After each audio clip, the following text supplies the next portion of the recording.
Bonjour Philippe Juvin. Bonjour. L'Assemblée nationale a examiné hier après-midi les propositions de loi du Rassemblement national. L'une d'elles consistait à faciliter l'expulsion des étrangers représentant une menace grave pour l'ordre public. Vous étiez prêt à soutenir le RN sur ce sujet, mais aussi sur les peines planchées, même si le texte n'a pas été discuté hier. C'est quoi? C'est la naissance de l'union des droites souhaitée par Marine Le Pen et Éric Ciotti, ça y est? Non, c'est le fait simplement que quand le ciel est bleu et que le Rassemblement national dit qu'il est bleu, je ne vais pas expliquer qu'il est rouge ou vert. Ça veut dire quoi? La question est simple, la France est un pays très accueillant et nous devons continuer à le rester parce que ça fait partie de notre histoire. Mais quand on vient en France, eh bien on respecte la loi, tout simplement. Et celui qui ne respecte pas la loi, après qu'il ait été accueilli en France, qu'il ait bénéficié de la générosité de la France, sociale, de santé, on pourra peut-être en parler, eh bien s'il ne respecte pas nos règles, eh bien il quitte le territoire. C'est très très simple. C'est très simple, mais est-ce que ce n'est pas un petit peu trop simple comme réponse? Nicolas Daragon, qui était le ministre en charge pour le gouvernement, ministre en charge de la sécurité au quotidien, appelait les députés à ne pas voter les propositions du Rassemblement national. Les autres groupes de la majorité n'ont pas voté également les propositions du Rassemblement national. Est-ce que vous êtes toujours dans la majorité ? Alors d'abord, il y a l'Assemblée nationale d'un côté, il y a le gouvernement de l'autre, quelle que soit la situation politique. Et les députés sont libres d'avoir une position. Moi, vous m'invitez pour me demander ce que je pense. Donc ce que je pense est assez simple. Je tiens à ce que la France continue à rester un grand pays d'accueil, mais je tiens aussi que ceux qui sont accueillis respectent les lois. C'est très simple. Vous savez, De Gaulle, dans ses mémoires, disait « J'allais vers l'Orient compliqué avec des idées simples ». L'affaire de l'immigration est une affaire effectivement compliquée, mais il faut aussi avoir des idées simples. Mais encore un mot quand même, excusez-moi, je reviens toujours sur cette même question. On a l'impression que le gouvernement avait une majorité relative, et maintenant on n'a même plus de majorité. Vous-même, à droite, vous votez hier avec le RN, et puis récemment, une nouvelle fois avec le RN sur les cotisations sociales. Il ne peut pas compter sur vous, Michel Barnier ? Non, ce n'est pas du tout ça. D'abord, vous parlez au député républicain, Philippe Juvin, qui a appelé depuis 2 ans à ce que le Premier ministre vienne de notre camp. C'est d'autant plus paradoxal. Vous comprenez ? Je suis de celui qui a dit qu'il faut que la droite républicaine joue son rôle. Donc moi, je suis très heureux de la situation actuelle. Et je pense qu'il faut qu'on fasse tout pour que Michel Barnier réussisse. Il se trouve que sur un certain nombre de sujets, on peut avoir un avis qui est l'avis des députés. Encore une fois, par définition, cette majorité parlementaire, enfin non, qui n'est pas majoritaire, ce groupe de soutien au gouvernement, il est divers, il est protéiforme, c'est vrai. Certains étaient dans l'opposition, d'autres étaient dans la majorité il y a encore 3 mois. Donc évidemment, il y a des différences d'appréciation. Mais sur la question de l'immigration, nous pensons que les choses doivent être dites, à savoir, encore une fois, quand vous venez en France, vous respectez les lois françaises. C'est toujours ce qu'on appelle finalement le bon sens. Vous voulez aller dans le sens du bon sens. Enfin, le bon sens, il faut s'en méfier parce que vous savez, avec le bon sens, quand vous regardez la ligne d'horizon, vous vous dites que la Terre est plate. Donc parfois, le bon sens est trompeur. Mais ce que nous disons, c'est que la France mérite d'être protégée. Elle mérite d'être protégée dans la rue, dans l'école, dans ses savoirs, dans ses valeurs, dans ses comptes publics. J'espère qu'on va en parler. La question de la protection du pays est une question fondamentale. Mais Benjamin Fontaine évoque le bon sens. Mais est-ce qu'il y a du bon sens en ce moment à l'Assemblée nationale ? On a l'impression quelquefois que la gauche soutient le gouvernement contre la majorité relative supposée soutenir le gouvernement. Je le vois assez rarement. Oui, enfin, ça s'est passé comme ça sur différents amendements. On a l'impression que vous n'êtes pas là, en fait, et spécifiquement la droite républicaine, il y a 1 député sur 10 qui vote les amendements du gouvernement. Qu'est-ce qui se passe à l'Assemblée ? Non, je crois... C'est le confrère Le Monde qui ont étudié 168 votes. Je crois aussi qu'il faut avoir une vision d'ensemble. La vision d'ensemble, quelle est-elle ? La situation du pays n'est pas grave, elle est très grave. Je parle du budget que nous sommes en train de discuter et de voter. Michel Barnier a mis sur la table un plan de remise en place des finances publiques avec l'idée qu'il faut diminuer les dépenses et qu'il faut probablement augmenter quelques impôts. Nous pensons à la droite républicaine que c'est évidemment la bonne direction, mais que la priorité doit être de diminuer les dépenses et de dépenser mieux et de travailler plus. Ce sont les 3 conditions premières à mettre en œuvre. Dépenser moins, dépenser mieux, travailler plus pour rétablir la situation financière gravissime du pays. Et donc, Michel Barnier a mis sur la table des propositions qui vont dans ce sens, mais qui sont toutefois un peu différentes, avec un poids des impôts qui nous semble trop important, impôts et taxes. Nous sommes allés le voir, nous avons une discussion avec lui, et lui nous a dit qu'il était ouvert. Écouter ? Non, il est ouvert à la discussion, à condition que nous trouvions sur la diminution des impôts ou la non-augmentation des impôts, à condition que nous trouvions des ressources ailleurs, en particulier sur la diminution de la dépense. Il est normal, c'est une démocratie, il est normal qu'il y ait un gouvernement qui fasse des propositions et un Parlement qui ne soit pas une chambre d'enregistrement, mais qui puisse avoir son avis et discuter. Enfin, je veux dire, si on considère, parce que c'est très français ça, en France, on considère que le gouvernement est tout puissant, c'est le mythe, vous savez, on a coupé la tête du roi il y a maintenant 2 siècles, et on s'en est jamais remis, et donc on attend que quelqu'un nous dise ce qu'il faut faire. Eh bien, il se trouve qu'il y a un Parlement, et le Parlement, il joue son rôle, et il amende le texte du gouvernement.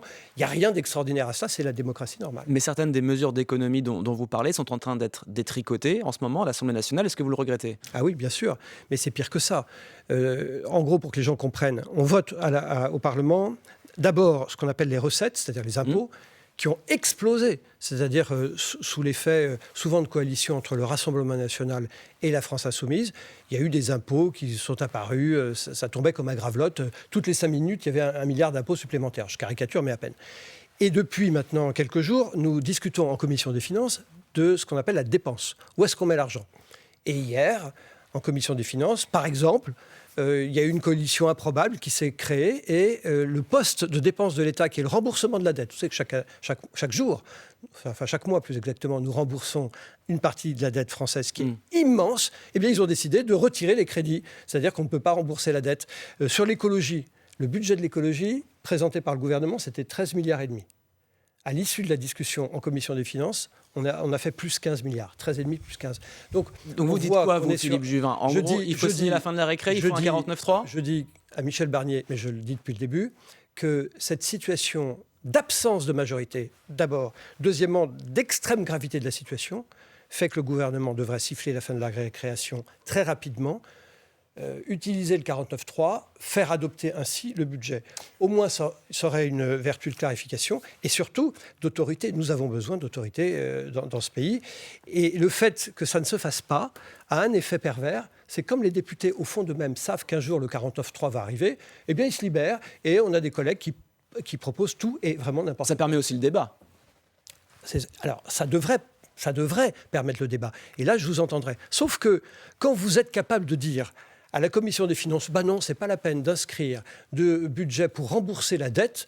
Excusez-moi, où est le débat ? C'est plus du débat, c'est de l'alchimie. Vous savez, les gens qui créent de l'or à partir de rien, il y a des gens actuellement à l'Assemblée qui créent de l'or à partir de rien. On a des alchimistes. Mais contrairement au gouvernement précédent, on sent bien effectivement que la stratégie de Michel Barnier, c'est de laisser en quelque sorte respirer aujourd'hui le Parlement. Ça a été confirmé par la porte-parole du gouvernement, Maude Bréjon, à l'issue du Conseil des ministres.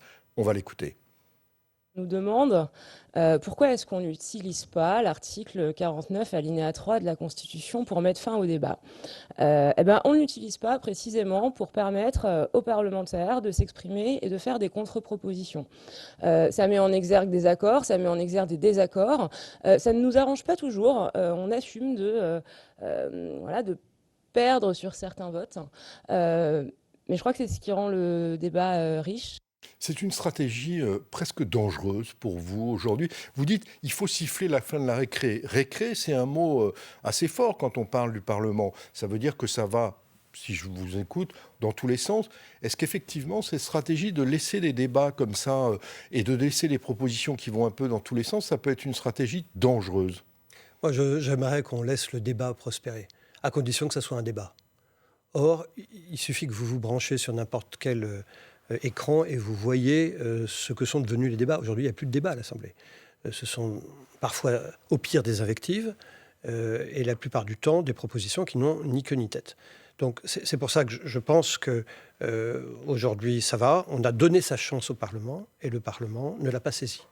Le Parlement, aujourd'hui, n'est pas capable de présenter une copie propre avec des recettes et des dépenses et un équilibre. Ça, il n'est pas capable. Mais comment est-ce que c'est possible au regard aujourd'hui justement de l'état de cette Assemblée nationale ? C'est pour ça que, premièrement, nous avons des outils institutionnels qui s'appellent le 49.3.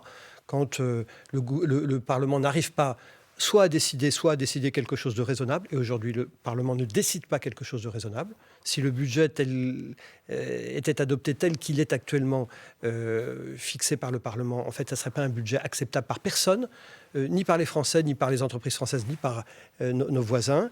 Deuxièmement, je vous rappelle que nous sommes un système bicaméral. Il y a une deuxième chambre, le Sénat. Donc, le débat va continuer au Sénat et ensuite, il y aura une navette parlementaire. Mais vous actez quelque part qu'on ne pourra rien voter à l'Assemblée nationale, finalement.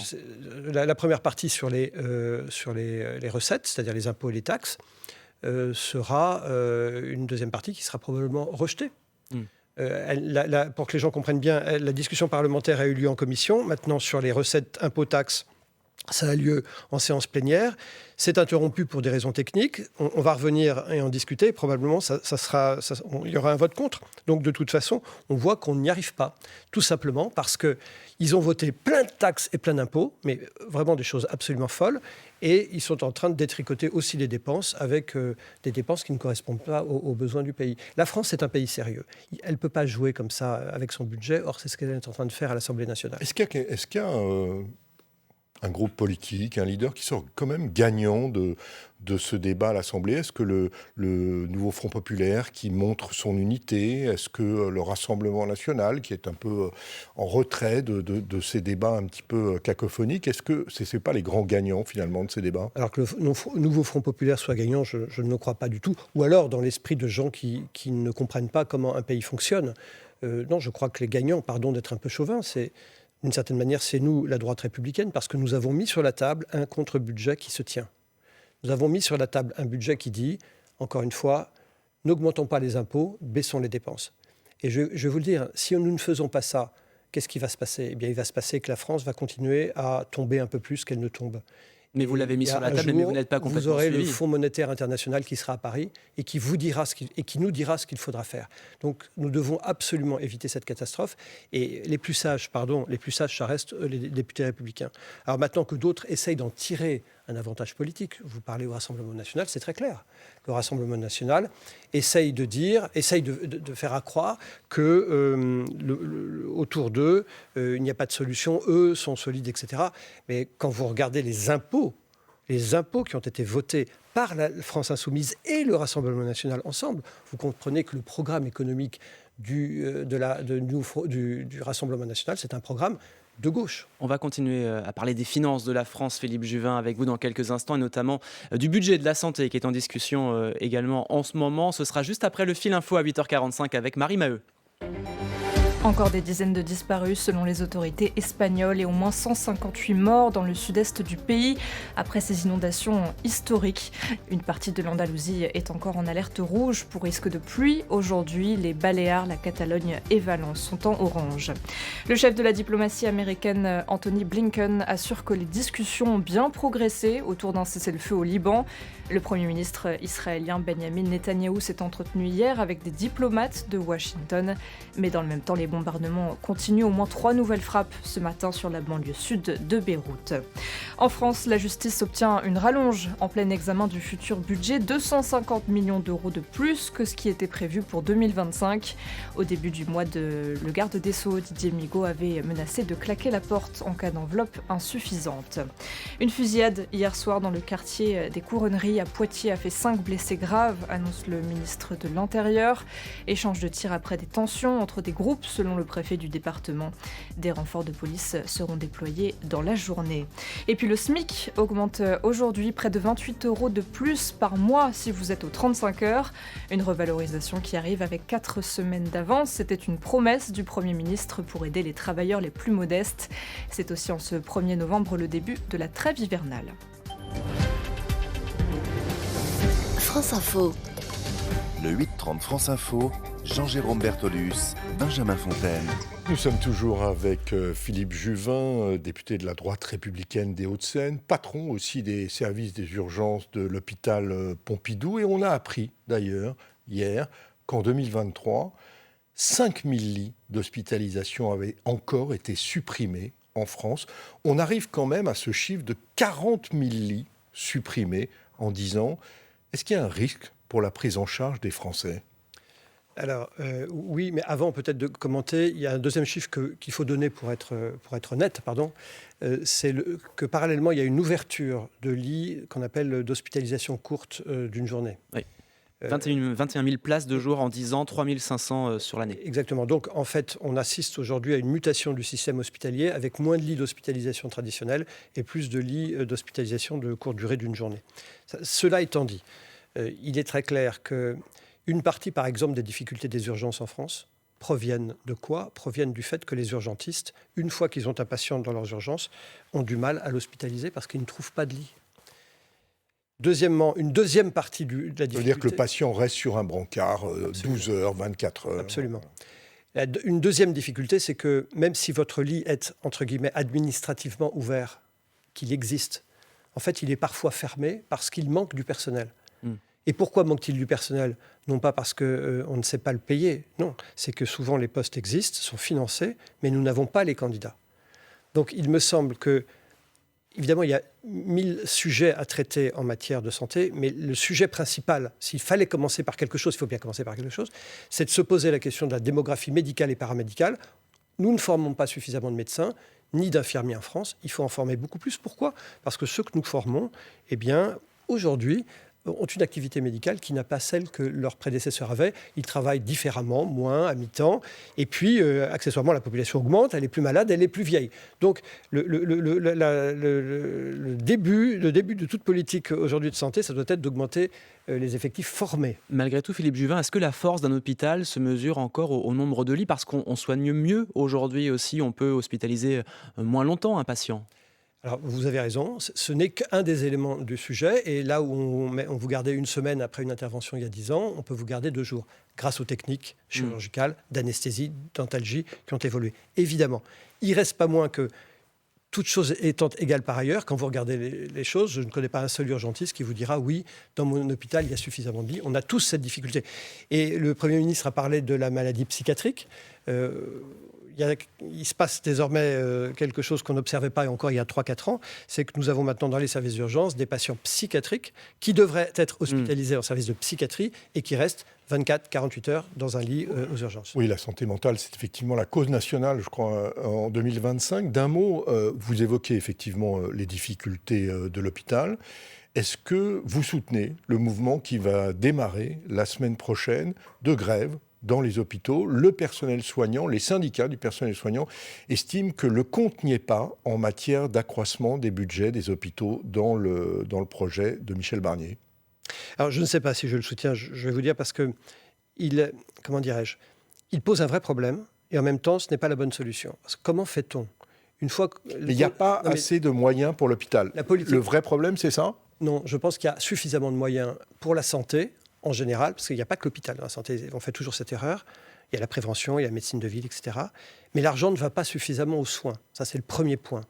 Quand vous reprenez les chiffres de l'adresse, qui est un service du Premier ministre, vous regardez dans le tableau des emplois de la fonction publique hospitalière qu'il y a autant d'employés administratifs que de médecins à l'hôpital public en France aujourd'hui. Donc je vous dis, l'argent ne va pas suffisamment aux soins. Deuxièmement... Donc à l'hôpital aussi, il faut réduire les effectifs. Administratif. Bien entendu, administratif. Je vous dis, pour un médecin, vous avez un administratif. Pour l'instant, ce n'est pas dans les projets. Et je vous le dis, aujourd'hui, pour un médecin et un administratif, je pense que ça doit être un de nos objectifs. Le deuxième sujet, c'est que l'hôpital, ce n'est pas une île déserte au milieu d'un océan. Autour, il y a la médecine de ville, autour, il y a la prévention. Et tant qu'on ne fera pas de prévention, eh bien, vous aurez une augmentation du diabète, des insuffisances cardiaques, etc., qui viendront à l'hôpital par défaut. En fait, l'hôpital de demain, c'est quoi ? C'est un endroit où on devrait venir pour les diagnostics complexes, où on devrait venir pour les complications aiguës des maladies, et c'est tout. Et le reste devrait se faire en médecine de ville. Le suivi d'un diabète équilibré, le suivi d'une hypertension équilibrée devrait se faire en ville. Encore faut-il avoir suffisamment de médecins, absolument, justement. Et c'est pour ça que je vous disais que la première question à se poser, c'est la question de la démographie. Il faut former pas plus, beaucoup plus de médecins. Les Anglais ont doublé le nombre de médecins en formation. Alors vous allez me dire, ça va mettre 10 ans. Il faut être plus contraignant ? Non, mais je pense qu'il faut d'abord en former plus. D'abord, vous allez me dire, ça va mettre 10 ans. Certes, mais enfin, ça fait 20 ans qu'on le dit. Donc il faut commencer. Ça, c'est le problème de la politique qui souvent ne prend des décisions que si elles ont un effet à très court terme. Et nous devons avoir des politiques qui ont des effets à long terme. Et puis, on peut agir très rapidement, par exemple, sur les médecins étrangers. Aujourd'hui, le système de santé ne tiendrait pas sans les médecins étrangers. L'année dernière, il y a eu 20 000 médecins étrangers qui ont voulu venir sur le territoire pour des raisons incroyables. On n'en a pris que 2400. Et moi, je dis, ne prenez pas 2400 médecins étrangers, prenez tous ceux qui ont le niveau. Mais Tous Philippe ceux qui ont le Juvin, niveau. pour revenir sur les médecins français, on en forme déjà plus, c'est ce que disent pour l'instant Mais 15% les de chiffres. plus, c'est de la Voilà. blague. Non, mais C'est une blague, vous dites? Non, c'est pas une 15%? blague. Non, mais c'est très insuffisant. Mais- Et vous voyez, on vous a vendu l'idée qu'on avait supprimé le numerus clausus. Mais là aussi, c'est une plaisanterie. On a changé le nom. Regardez les Anglais, ils sont passés de 10 000 médecins à presque 20 000 médecins formés par an. Nous, on est passé à 12 000. Donc on fait quoi pour former plus et comment on fait pour attirer, parce qu'on voit aussi que ces nouveaux médecins qui arrivent sur le marché, on va appeler ça comme ça, ils se dirigent malgré tout vers les zones les plus attirantes, on va dire, de bassins, des littoraux, voilà, c'est là où ils vont. Ah oui, c'est vrai, mais d'abord, on ne peut pas leur en vouloir. Mais, pardon, c'est une vision un peu... J'ai regardé Non, la démographie, oui, j'y suis pour rien. sauf qu'il n'y a plus une seule zone de France où vous êtes confortable. Vous voyez, Bien sûr. la France est un désert médical. Moi, je travaille dans le 15e arrondissement de Paris. Il y a 15 ans, ça allait, on avait des médecins partout. Aujourd'hui, la médiane d'âge des médecins libéraux qui travaillent autour de mon hôpital, c'est 62 ans ou 61 ans.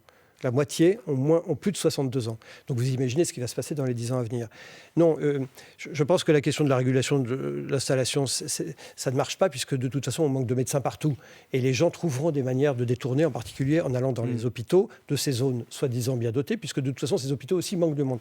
Non, doubler le nombre de médecins. Alors comment on fait? Simplement, on se donne les moyens de la formation. La question de la formation, elle irrigue toute la sphère économique et sociale française. Nous ne formons pas assez d'ingénieurs, nous ne formons pas assez de mathématiciens, nous ne formons pas assez de techniciens. Mais j'ai pour toujours pas isoler les compris comment bâtiments. on les formait plus. Vous imposez aux facultés de médecine, là où ils en forment un, d'en former deux. Vous créez des stages, là où on ne les envoie pas. Vous savez que la médecine s'apprend essentiellement dans des stages hospitaliers. On envoie essentiellement les étudiants en médecine dans les centres hospitaliers universitaires. Eh bien, je dis une chose très simple. Dans ces cas-là, envoyez-les aussi se former en ville, dans les EHPAD, dans les centres hospitaliers généraux, dans les cliniques privées, dans la médecine scolaire, dans tous les endroits où les étudiants en médecine ne vont pas et où on pourrait les former. Philippe Et là, Juvin. les terrains de stage, vous les aurez. Philippe Juvin, j'ai entendu tout à l'heure que vous n'étiez pas vous ne désolidariez pas complètement du mouvement de grève la semaine prochaine dans les hôpitaux. Vous dites en tout cas il y a des vrais problèmes. Oui.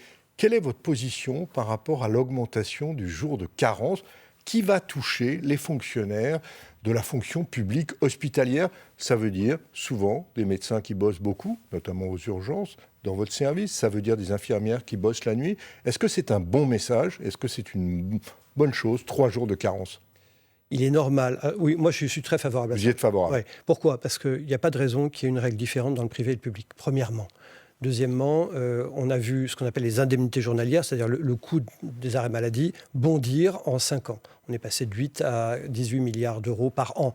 C'est un coût considérable pour la société. Et troisièmement, dans la fonction publique, on a, je crois, 14 jours, dans la fonction publique en moyenne, 14 jours et demi par an d'arrêt maladie. Donc, les 3 jours de carence est indispensable. Moi, je suis même favorable à ce qu'on appelle un jour pour le public et pour le privé qui ne puisse être jamais indemnisé. Oui, parce qu'on va le dire quand même, dans le privé, les études Ouais. le montrent, en général, ces 3 jours de carence, ils sont compensés. Alors, les études sont très contradictoires en réalité. Certains vous disent que 30% des gens sont compensés et d'autres 80%. Donc, moi, j'ai regardé ça, on n'a pas les données. Ça dépend des entreprises, On n'a pas les effectivement. données, on n'a Et pas des les accords. En tout cas, il est normal que ça soit la même règle dans le public et le privé. Et probablement faut-il, en tout cas moi c'est ce que je propose dans le cadre du projet de loi, un jour d'ordre public qui fasse que vous soyez dans le public ou le privé, le premier jour, en aucun cas on ne peut vous l'indemniser. Et ça sera efficace. Quand le jour de carence a été introduit dans la fonction publique, on a observé, alors c'est une étude faite chez les enseignants, moins 23% d'absentéisme sur 3 jours et moins 44% d'absentéisme dès le premier jour. Un mot, une question qui intéresse tous les Français. Le gouvernement n'a semble-t-il pas tranché, même si ça semble aller dans le sens d'une augmentation du ticket modérateur. C'est quoi ce fameux ticket modérateur? C'est on va chez le médecin, c'est la part qui n'est pas remboursée par l'assurance maladie, mais qui est prise en charge par les mutuelles. Et ça veut dire, s'il y a une hausse du ticket modérateur, j'en termine, une augmentation, bien sûr, du coût des mutuelles pour tous les Français. Oui, alors c'est vrai que Vous y êtes favorable? c'est vrai que c'est malheureux, mais C'est une économie, quoi. Mais l'état des finances publiques nous conduit à dire que je ne vois pas de solution. Enfin, il y a toujours des solutions. On peut augmenter aussi encore les impôts. Mais il ne paraît pas anormal de payer un peu plus la consultation de médecin, sachant que de toute façon, un certain nombre de gens qui sont ce qu'on appelle en affection de longue durée, les maladies chroniques très graves, eux seront exclus de cet élément et continueront à être remboursés à 100%. Donc, on sait qu'il y a une consommation. Le système de santé est très généreux en France. Il a un coût. C'est pas gratuit. Et d'une certaine manière, c'est une manière aussi d'éviter ce qu'on appelle le nomadisme médical. Ça représenterait en tout cas 1 milliard d'euros d'économies. Pour l'instant, c'est sur la table, ce n'est pas encore bouclé. Merci Philippe Juvin, député des Hauts-de-Seine, d'avoir été l'invité du 8-30 France Info. Merci Jean-Jérôme. On se retrouve dans un instant pour les informer sur France Info. On va notamment parler du SNU, le service national universel, détricoté par les adversaires d'Emmanuel Macron. Merci à vous. Merci.